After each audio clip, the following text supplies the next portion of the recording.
Hey, what's up guys? Back here in the garage working on the Exocet.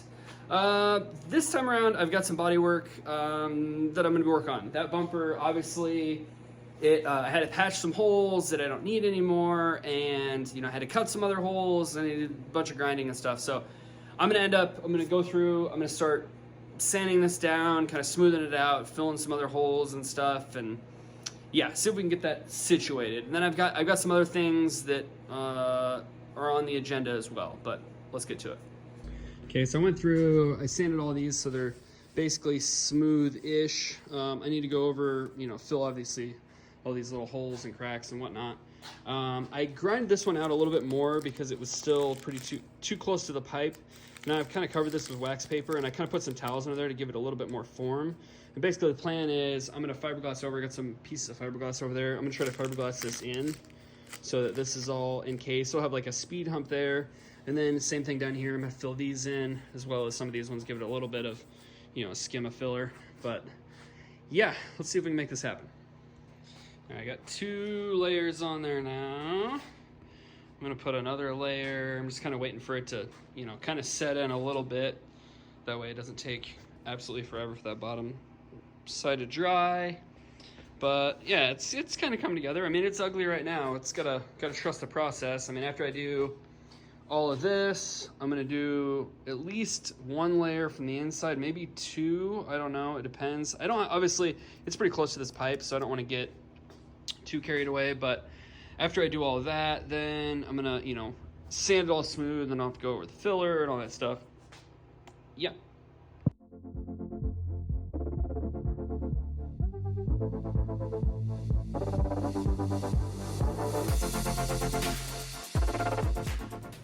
So I'm trying to save you guys from just watching me sand all day, because it's a lot of sanding and sanding and sanding and sanding and filling and all that stuff.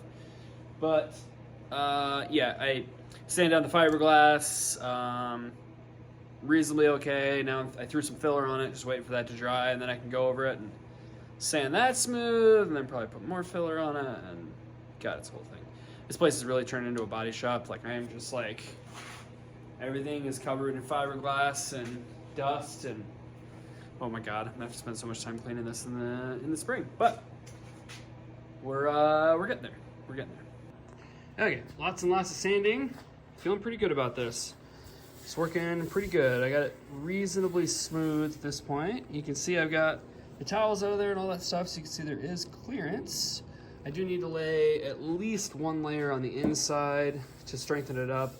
I have at least probably a little bit more spot puttying, possibly 1 more skim coat, something like that, to go on this. But I was able to keep the body lines pretty good. Obviously, I kind of lose them in here because this is raised, but I was able to do pretty good with that. I'm feeling good about it. These sides, I still need to. I put some in there. I need to add a little bit more because there's still a little bit too much of a pit in these, but they're not too bad. It's coming together. Okay, doing more and more sanding. Had to do a little bit of filler again because I had a bunch of pinholes, so I'm waiting for that to dry. And while I was doing that, I was like, you know what? Let's just flip it over. I added some more fiberglass reinforcement on the back side since I didn't have any yet. Now that's gonna dry, so yeah, probably gonna wait until another day to come back to this. But for you guys, it'll be a couple seconds. Okay, so I threw some primer on the bumper because I was at the point where I sanded it enough. I was ready to put some primer on there so I could kind of see what I was working with, because it was really difficult to see. You can kind of see I got a bunch of pinholes here. There's another one right there and a couple over here. It was really difficult to see all of those because of all the different, sanding and all the different colors and shit. So now I can see it, so now I can kind of move on. Yeah, keep working on this. Okay, I've been sanding on it and doing some glaze putty again, kind of waiting for some of that to dry. In the meantime, I've got another intake pipe. Since this one was all beat up, I got this one. I need to lengthen it just a little bit, so I got this piece here. I think that's gonna get me closer to where it needs to be. I also need to figure out exactly where I'm gonna put the nitrous nozzle and the intake temp sensor. But for the moment, I think I'm gonna weld this on, and then I'll figure it out.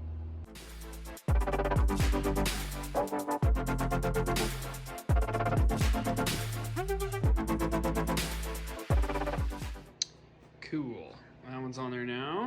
looking all nice. Now I gotta figure out where I'm gonna put my nitrous nozzle, if I'm just gonna run one or if I'm gonna run two. I don't know. I'm kind of leaning towards just running the big ones and then the big nozzle. However, neither one of those where they're bolted up right now is going to reach here. So I'm gonna have to redo that situation. And I gotta figure out exactly where I'm gonna put the nozzle. I'm gonna give this some thought.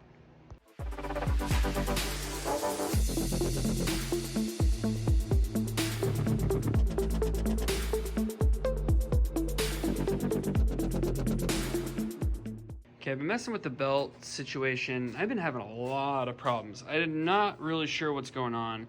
This is the pulley that was on there. I was thinking maybe because it doesn't have the side ridges, kind of like, like this pulley does, maybe it was, not keeping it in line. So I switched this out, did not help. It's still trying to jump off. And this is like, mind you, like me turning it over by hand, it's trying to jump off. I've tried spacing it out. I've tried tipping it multiple different directions. Hasn't really fixed it. I don't really understand what's going on. I even went out and got this Dayco like belt laser, level kit thing to line up the belt, and everything seems relatively okay. I will say, it might have been off just like the tiniest bit, but like it's so hard to tell. I just don't know. I think I'm gonna have to check again, pull this belt off, and I don't know, check the alignment again, I guess. Okay, so I'm gonna show you this. It's gonna be kind of hard to see. You can see the laser. Basically, the laser, it sits on the pulley. It's magnetized. This one's also magnetized, but because this pulley is aluminum, I've got to hold it on there. Basically, you just put it in the grooves the same way it is on the other side. And the problem is that this thing doesn't quite go into the grooves enough, so you get a little bit of side-to-side movement, just a tiny bit, enough that there's some room for, like a margin of error, and it makes it very difficult to tell, like, where center line is. So, like, I personally feel like it's straight, but I'm like, I don't know. Maybe it's not. It's really tough to tell. Yeah, I don't know. Well, it's been a little bit, and I finally got the tensioner set up that I needed. So this is the tensioner that's supposed to come with the ECS Supercharger kit, and then this is a Corvette AC bracket. So the way I understand it is basically this bracket bolts onto there, and then this bolts onto there, and yeah, it should work. There is a little bit of adjustment here, so I'm not entirely sure, how you're supposed to set that up, but I guess I'll figure it out.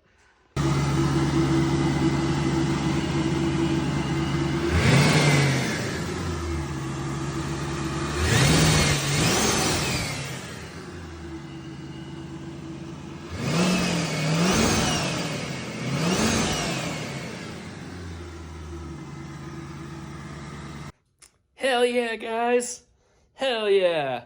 Man, I did a lot of jacking around off camera that I didn't show you guys. Like, I had the supercharger off, I bet 20 plus times trying to figure this shit out. And I don't know if it was the little bit of, I took those spacers out to kind of, get it 100% straight. And then also the tensioner. Like, I think, personally, I think it was a tensioner. I think it's because it didn't have one the whole time. I think that's what it was. We'll find out when I'll try putting those spacers back in, just see where we're at. But like, for the moment, like, whew, I feel so good about this. Cause like before it was like literally you could run it over by hand, like maybe 1.5 revolutions and it would come off. Or like if you try to start it, it'd immediately come off. So, so good, guys. Woo! Okay, so after that last one, I did do some measuring and I figured out that I was too far in. So it sounds stupid, but I had the supercharger off, on and off, probably another 10 times. But it's good now. I ended up going with, I did have to put some spacers in there. I think I've got like 2.5 at the top and like 3 at the bottom or something like that. But it's pretty damn straight at this point. It's pretty freaking close with the laser. I might be off by hair, but it's about as close as it's gonna get. So I think we're all solid in there.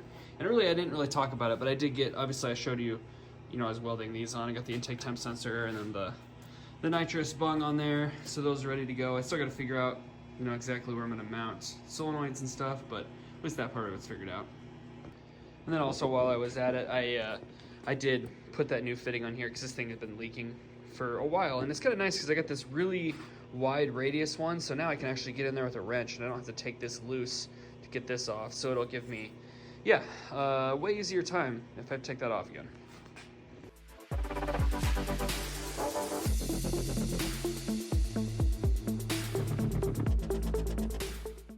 Of course, as you saw, I decided to fill it with coolant because I'm kind of at that point. I don't really have any reason to pull that back apart again. So put coolant in it, and now we're gonna put some of this Mishimoto liquid chill in there. This should help, reduce the engine temps. These coolant additives make a pretty big difference. You wouldn't think they would, but they do. They make quite a noticeable difference. So we're gonna throw this in there and top it off the rest of the way and make sure we're good on that, and then, I don't know, move on. Okay, so next on the agenda, I'm doing some pressure checking on these pipes. I had to take the blow-off valve off because it kept opening. It's still not perfectly sealed because it's I didn't really have the right couplers, but it's allowing me to put pressure in here. So I can actually see that I have a couple leaks. Not a lot, but you can see there's one there. There was another one on the other side and like another one up here by the blow-off valve. So it's not too bad. There's only like 3 that I just gotta go in there and touch up, and then it should be, this pipe for sure should be good for powder coat.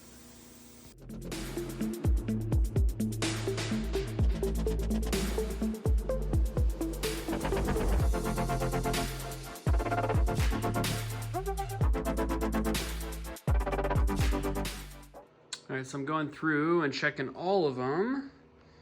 I've gone over this thing with water. Everything seems fine. It's holding, 13, 14 PSI, no problem. I found that the one downfall of this tool is that because they're like tapered like this and they don't have a knurled edge, if you don't have the clamps like insanely tight, these things shoot out of there like a rocket. So you just gotta take note of that. But other than that, this tool works really good.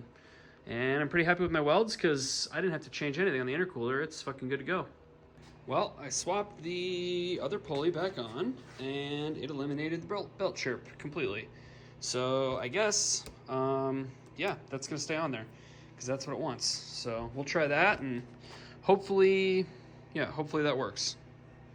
All right, guys, I think that's gonna be it on this one. I'm feeling pretty good about this. The pulley situation is finally figured out, I hope. We'll just knock on wood real quick. It feels pretty good about it. I've ran it quite a few times. It seems like the belt's staying on. It's not making any weird noises. So I think we got that sorted. Intercooler pipes are done. That's awesome. I actually dropped those off at powder coat. Hopefully I'll have those back soon, and then we can start putting that back together. I have some more things we're going to be doing here pretty soon. A whole big load of stuff, but we'll talk about that next time. As far as the bumper, it still needs some more work. I've been over it a couple different times. It's got like these, I don't know if you can see it, but it's got these kind of like fine like cracks in the gel coat that are still not coming out. So I'm gonna have to continue sanding this. We'll do that again, sometime soon. But for the moment, stay tuned, like, subscribe, comment, do all the things, and peace out.